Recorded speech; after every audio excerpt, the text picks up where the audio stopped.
अस्सलाम वालेकुम friends, welcome back to top smarties drama serial कभी मैं कभी तुम। बाप ने सिद्रा को कुछ पैसे देकर भेजा कि मुस्तफ़ा के काम आ जाएंगे, उसे दे आओ। अभी उसकी जॉब भी इतनी अच्छी नहीं चल रही।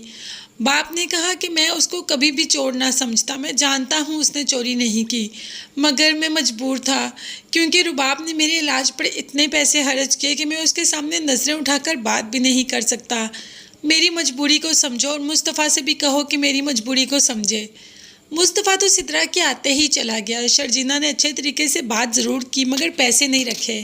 सिद्रा ने वो पैसे बाप को वापस कर दिया और ये भी कह दिया कि हमारा मुस्तफ़ा बहुत बदल गया, उसने तो मेरे से बात तक नहीं की, मेरे घर में एंटर होते ही वो वहाँ से चला गया। अब वो हम लोगों से कोई भी रिश्ता रखना नहीं चाहता। अब्बा, हमारा मुस्तफ़ा बदल गया। अब तो माँ भी घर में उदास रहना शुरू हो गई, उसको भी मुस्तफ़ा की यादें सताने लगी।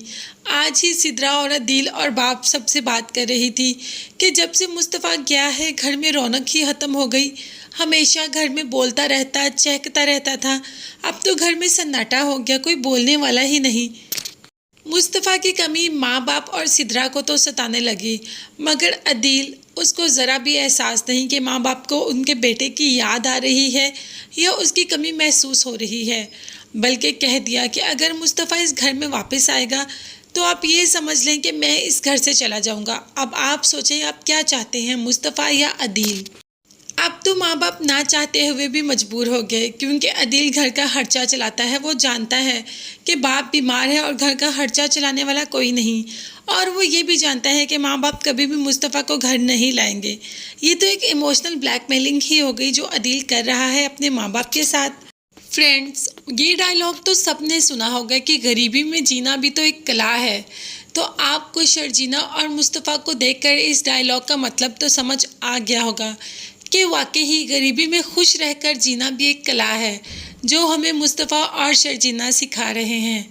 इतनी ज़्यादा आसाइशें नहीं हैं मगर फिर भी बहुत खुश और मुतमईन हैं, सिर्फ़ एक दूसरे की मोहब्बत के साथ। शर्जीना के माँ बाप ने भी उसको पैसे देना चाहा ताकि उनकी कुछ मुश्किलें हल हो जाएं, मगर शर्जीना ने यह कहकर लेने से इनकार कर दिया कि इससे मुस्तफ़ा की सेल्फ़ रिस्पेक्ट मजरूह होगी और हमें नहीं चाहिए। मैं और मुस्तफ़ा हम दोनों कमाते हैं और हम दोनों अपना घर बहुत अच्छे तरीके से चला रहे हैं, आप हमारे बारे में परेशान मत होइएगा। जैसे ही दरवाज़ा नॉक होता है, शर्जीना जाकर दरवाज़ा खोलती है तो देखती ही रहती है कि सामने अदील खड़ा है। अदील को इस घर का ड्रेस किसने दिया होगा? अगर दिया भी होगा तो अदील क्यों आया? अदील दरअसल ये देखने आया है कि उसका नखट्टू भाई जो किसी काम का नहीं, उसके घर में फाके चल रहे हैं या नहीं।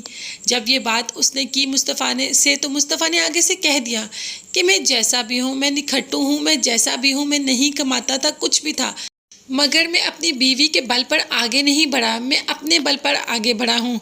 और देखना कि मैं दिनों में कितनी तरक्की करता, फिर तुम्हें एहसास होगा कि मैं क्या चीज़ हूँ और तुम अपनी बीवी के बलबूते पर आगे जा रहे हो। फ्रेंड्स, ये बात तो मुस्तफ़ा ने बिल्कुल ठीक की, और साथ ही साथ अदील को ये भी कह दिया कि बस और कितनी बेइज्जती करवाओगे, इधर खड़े खड़े मैंने तुम्हारी इतनी कर दी, काफ़ी नहीं, चलो अब जाओ यहाँ से। इतनी इंसल्ट कर दी और अदील घर आकर भी सोचता रहा।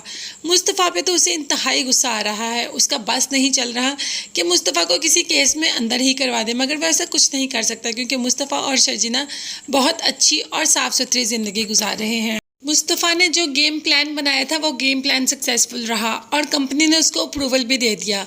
अब मुस्तफ़ा ने कह दिया कि अब तो वो दौलत में खेलेंगे और ये दौलत मुस्तफ़ा ही कमाएगा, ना कि सही का मुस्तफ़ा ने अपनी बीवी की कमाई पर ऐश करेगा जैसे कि अदील कर रहा है। तो फ्रेंड्स, आपको ड्रामा कैसा लग रहा है, इस मोड़ पर आकर मुझे ज़रूर बताइएगा। इसके साथ साथ मेरे चैनल को ज़रूर सब्सक्राइब कीजिएगा, साथ ही साथ बेल आइकन का नोटिफिकेशन है उसको ज़रूर प्रेस कर दें ताकि मेरी हर नई आने वाली वीडियो आप तक बआसानी पहुँच सके। अपना बहुत ख्याल रखिएगा। नेक्स्ट वीडियोज़ तक के लिए अल्लाह हाफिज़, bye bye and take care.